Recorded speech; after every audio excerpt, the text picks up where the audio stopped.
নিষিদ্ধ পার্টি কোনটা বাংলাদেশে? বাংলাদেশে এই মুহূর্তে নিষিদ্ধ পার্টি হলো দুইটা, একটা হলো ছাত্রলীগ আর একটা হলো হিজবুত তাহরির। বাংলাদেশে আর কোন সংগঠন নিষিদ্ধ নয়। আওয়ামী লীগ তো নিষিদ্ধ নয় রে ভাই, আওয়ামী লীগের রাজনৈতিক কর্মকাণ্ড স্থগিত করা হচ্ছে। আওয়ামী লীগ নিষিদ্ধ পার্টি না। তো সে লিখতেছে যে নিষিদ্ধ সংগঠনকে উস্কাই দিচ্ছে। কিভাবে কি হলো? যে দুটা ওখানে দেওয়া হয়েছে, আপনার লিঙ্ক দেওয়া হয়েছে, ওই লিঙ্ক দুটো আমি ভিতরে যেয়ে দেখছি ওখানে ছাত্রলীগ অথবা হিজবুত তাহরির সম্পর্কে একটা শব্দ উচ্চারণ করে নেই আনিস আলমগীর।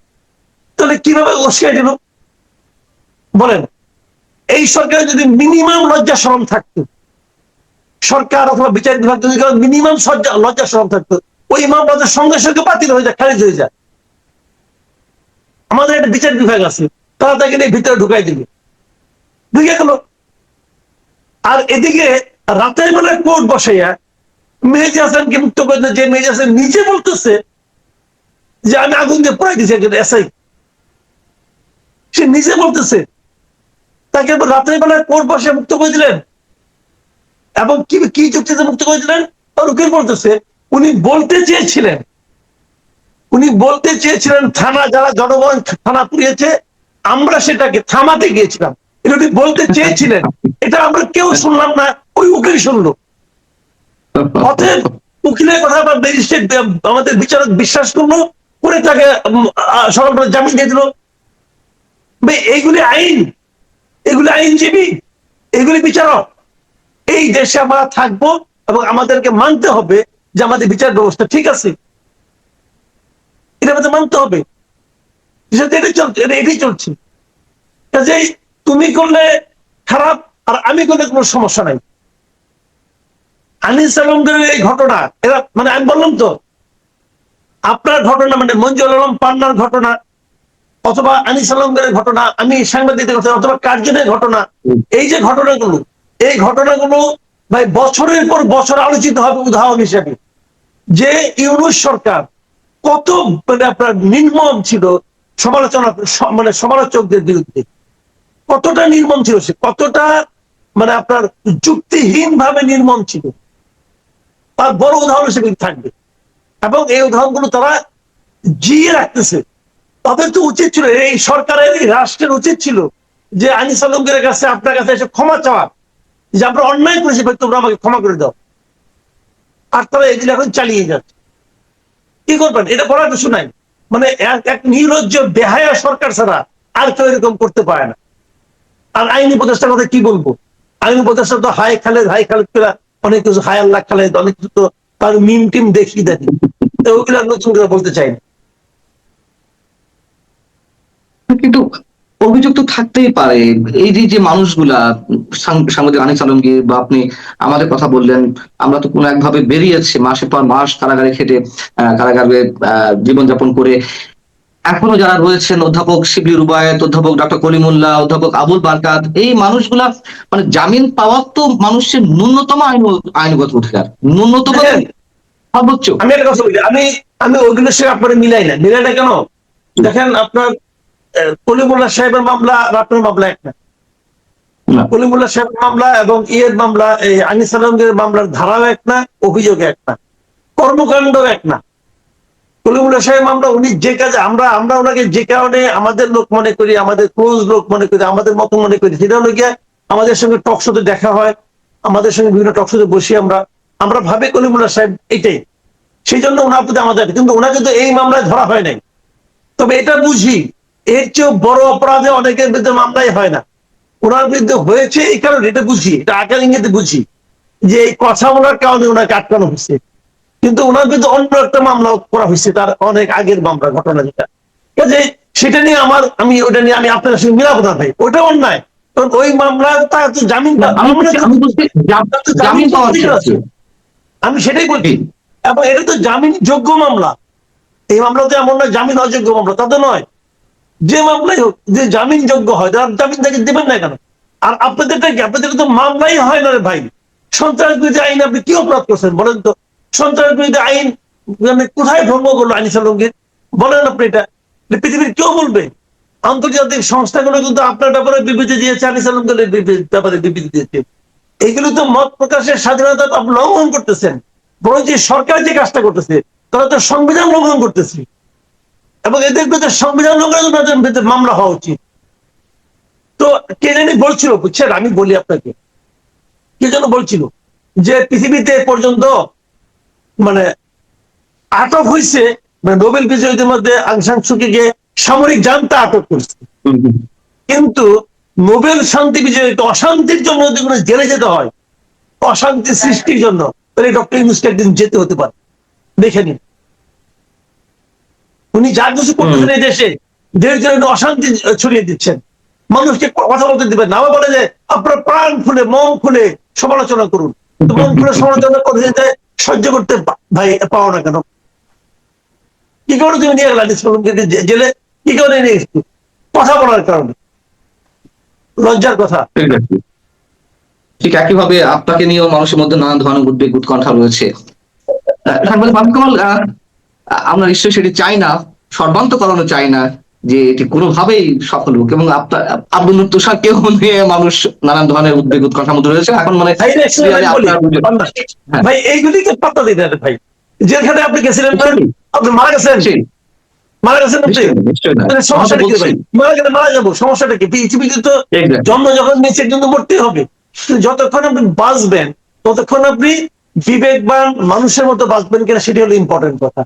কাজেই ওইগুলি হিসাব করি না ভাই, ওইগুলি বলে লাভ নেই। নিঃসন্দেহে তাই। যখন আইন শৃঙ্খলা পরিস্থিতির কথা উঠছে বা আদালত বিচারের কথা উঠলো, তখন সেই অবস্থার মধ্যে দিয়ে আসলে যে নির্বাচনটি হওয়ার কথা রয়েছে, সেই নির্বাচন কিভাবে সম্ভব? একটা সুষ্ঠু সুন্দর বা ঐতিহাসিক, ডক্টর ইউনূস যেটি বলছেন, বারবার কথা কথা বলেন যে আমরা বর্বরতা থেকে সভ্যতায় প্রবেশ করেছি, আমরা একটা ঐতিহাসিক নির্বাচন দেব, এবং যেই ফ্যাসিস্ট শক্তি বারবার ফ্যাসিস্ট বলে অভিহিত করা হচ্ছে আওয়ামী লীগকে, সেই ফ্যাসিস্টদের ভোটারদের দিকে তাকিয়ে আছে এখন এখন যারা রাজনৈতিক মঞ্চে রয়েছে সেই রাজনৈতিক দলগুলো। জামাত ইসলামী তো বলেই ফেলেছে তাদের কোনো কোনো নেতা যে আওয়ামী লীগ থেকে যারা জামাতে জয়েন করবে তাদের দায় দায়িত্ব সব জামাতের। আপনি কি বলবেন এখানে? হ্যাঁ, সব তার ব্যবস্থা নিবে, তারপরও ভোট করা পায় না। ভোট তো পাবে না ভাই, ভোট পাবে না। আমি বলি আওয়ামী লীগের লোকজন শেষ পর্যন্ত ভোট দেবে কিনা আমার সন্দেহ আছে। কারণ একটা সময় ছিল, একটা ইকুয়েশন ছিল যে আওয়ামী লীগে আপনার গত অগাস্টের পর থেকে, গত বছরের নানা জায়গায় প্রত্যন্ত অঞ্চলে আওয়ামী লীগের লোকদের উপর নানা ধরনের টর্চার হয়েছে, চাঁদাবাজি হয়েছে, মিথ্যা মামলা হয়েছে, এবং এগুলোর পেছনে ছিল বেসিক্যালি বিএনপি লোকজন। সেই বিবেচনায় ওই সমস্ত জায়গায় অনেক জায়গায় জামাতের লোকজন আওয়ামী লীগের লোকজনকে এক ধরনের প্রোটেকশন দিয়েছে, এটা সত্য, এটা অস্বীকার করার কোনো উপায় নাই। কিন্তু সেই কারণে অনেকে ভেবেছিল যে জামাতের প্রতি বোধহয় আওয়ামী লীগের এক ধরনের সিম্পেথিক কাজ করলে করতেও পারে, এ ধরনের একটা ধারণা মানুষের মধ্যে হয়েছে, আমার মধ্যে হয়েছিল। কিন্তু জামাত যে ব্লান্ডারটা করেছে সেটা হলো তারা এনসিপির সঙ্গে জোট করে ওই আওয়ামী লীগের যে দুই একটা ভোট তাদের পাওয়ার একটা সম্ভাবনা ছিল, ওইটা হারাবে। এখন এই কারণে হারাবে যে আওয়ামী লীগ তো এনসিপির উপরে খেপারে ভাই। আওয়ামী লীগের যে রাজনীতিটাকে স্থগিত করা হয়েছে, এটা কে করছে? এনসিপি করছে। তো সেই কারণে এনসিপি যে জোটে আছে সেই জোটকে আওয়ামী লীগ ভোট দেবে? মাথা খারাপ হয়েছে, মাথা খারাপ হয়েছে। তো জামাত আওয়ামী লীগের যে দুই একটা ভোট পাইতো সেটা এনসিপির সঙ্গে কইরা তারা হারাইছে। এখন আপনি বলবেন যে এই ইকুয়েশন কি এনসিপি জামাত বুঝে না? বুঝে। জামাতের সমস্যাটা কিছু জানেন? জামাত দেখছে যতই দিন যায় ৭১ তো তারা ছাড়ে না। সে যত ৭১কে ছাড়াতে চায়, ৭১ তার পাশে লাগিয়ে আছে 18 বছর। এখন ৭১কে ছাড়িয়ে বলে না যে কাঁঠালে আঠা ছাড়ানোর জন্য লোকে সরিষার তেল ব্যবহার করে। তখন জামাত মনে করেছিল যে এনসিপি হয়তো তাদের জন্য সরিষার তেল হিসেবে ব্যবহৃত হতে পারে। তারা হয়তো ওই বলতে পারবে যে না ৭১ না ২৪ এই ভূমিকা, ৭১-এর বিকল্প হিসেবে ২৪ নিয়ে আসবে। কিন্তু ৭১-এর বিকল্প যে ২৪ না, এটা তো এদেশের জনগণ অনেক আগেই রায় দিয়ে দিচ্ছে। মাঝখান থেকে কি হয়েছে, জামাতও ভোটের যে ইকুয়েশন তারা করেছিল ওটা যেমন মিস করবে, তেমনি তেমনি এনসিপির যে রাজনৈতিক যে সম্ভাবনা ছিল সেটা একদম ধূলিসাৎ হয়ে গেছে। কাজেই এই জোট হলো কি আমার মনে হয় সবচেয়ে আত্মঘাতী জোট, এই জামাতের সঙ্গে এনসিপির মিলনটা। এই মিলনে কিছু হবে না, এই মিলনে কিছু তদন্ত হবে না। আমরা শেষ করবো আরেকটি প্রশ্ন উত্তর নিয়ে আপনার কাছ থেকে। নানান ধরনের জরিপ পরিচালিত হচ্ছে, কোনো কোনো জরিপে বিএনপি আওয়ামী লীগ, সরি, বিএনপি জামাত হাড্ডাহাড্ডি লড়াই হবে, জামাত কোথাও কোথাও তীব্র প্রতিদ্বন্দ্বিতায় উঠে আসতে পারে আরো বরং উপরে, আবার কোথাও কোথাও অনেক বেশি ফারাক। আমি যদি দুই তিনটে ছোট্ট উদাহরণ দিই, প্রথম আলো গত কয়েকদিন আগে একটি জরিপ করলো, যেটি নিয়ে সমালোচনা অনেক বেশি হয়েছে, আপনি আমি আমরা অনেকেই করেছি। সেখানে বলা হচ্ছে যে 66% উত্তরদাতা বলছেন বিএনপি জয়লাভ করবে, আর 26% বলছে জামাত ইসলামী। ওকে, ফাইন। এর মধ্যে আরেকটি এই আমি একটু আগেই দেখলাম, আরেকটি প্রতিষ্ঠান বলেছে 70% মানুষ মনে করে বিএনপি জিতবে। আবার Bangladesh youth leadership centre BYLC তারা বলছে যে বিএনপি 20% মানুষ বলছে বিএনপি জিতবে, আর 17% মানুষ বলছে জামাত জিতবে। মানে এখানে মাত্র 3%, মানে হাড্ডাহাড্ডি লড়াই। এই জরিপগুলো থেকে আসলে আমরা কি পাই, কি পেতে সব পারি? শেষের জরিপটা কবে হয়েছে? 20 আর 17? না, 20-17 এটা মোটামুটি 25-30 দিন আগে এটা নিয়ে ডেভিড বার্মান নিজেও একটি আর্টিকেল লিখেছে, এটি 20-25 দিন আগে। আর এর মধ্যে প্রথম আলো তো করেছে, আর খানিক আগে আমি একটা দেখলাম, সেটা হচ্ছে যে সংগঠন ESD নামে একটি বেসরকারি সংস্থা, তারা সোমবার বিকালে এটি তারা প্রকাশ করেছে জরিপের ফলাফল। সেখানে বলা হচ্ছে 70% মনে করে বিএনপি জিতবে। এই জরিপগুলো থেকে আমরা কি পেতে পারি? আপনার কাজ করি, আসলে আমি আর আপনি বলে একটা জরিপের দোকান খুলি, জরিপের দোকান খুলি। এই জরিপ পেলে এখন একটা ভালো ব্যবসা, বুঝছেন না? এই যে প্রতিষ্ঠানগুলো যারা জরিপ করে, এদের নাম কোনদিন শুনছেন জীবনে? কোথেকে এক একটা প্রতিষ্ঠান গজে ওঠে, কিছু টাকা পয়সা নেয় এর কাছ থেকে নিয়ে একটা জরিপ করে। আচ্ছা, আপনি আমাকে বলেন কারে ভোট দিব? মানে জরিপের বিশ্বাসযোগ্যতা নিয়ে আমি প্রশ্ন করি। আমি এই সর্বশেষ জরিপটা আজকে একটু দেখলাম, একটু আগে চোখ ঘুরাইলাম। 70% লোক বিএনপিকে ভোট দিবে, এবং তারা বলতেছে এই জরিপ তারা করছে সশরীরে, তারা সশরীরে এই জরিপটা করছে। মানে যে ফিজিক্যালি জিজ্ঞাসা করছে ভাই আপনি কারে ভোট দিবেন, বাংলাদেশের ভাই, আমি মানে আপনার কি বলবো, 2096 সাল থেকে ভোটের কি করি, আপনার কি বলে রিপোর্টিং করি, ইলেকশন রিপোর্টিং আমি 96 সাল থেকে অ্যাক্টিভলি করি।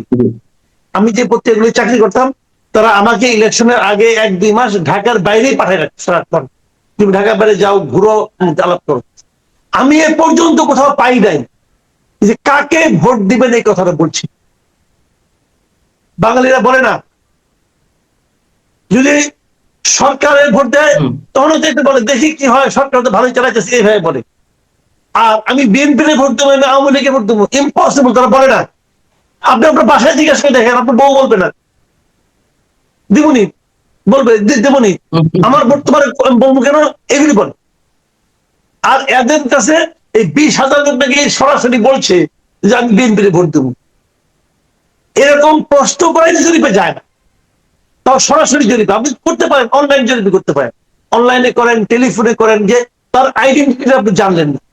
যখন তার আইডেন্টিটি জানবেন, সে বলবে না ভাই বাঙালি আমি দেখছি তো ভাই, বলে না, তারা আকারে নিয়ে বলে আরে ঠারে বলে, আর এর বলে ফেলাইলো।